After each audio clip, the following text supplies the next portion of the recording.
this video, I will demonstrate a method to prevent the appearance of inappropriate YouTube channel content.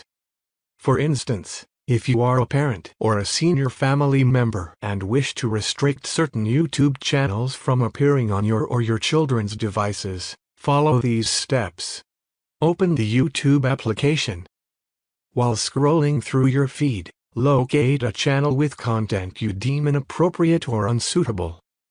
Click on the three dots located on the channel's feed. Select the option labeled "Don't recommend this channel." By performing this action, YouTube will cease recommending the specified channel on your feed. If you encounter the channel's videos again in the future, repeat the aforementioned steps 2 to 3 times to ensure the content is permanently removed from your recommendations. This method effectively blocks inappropriate channels from appearing on your YouTube feed.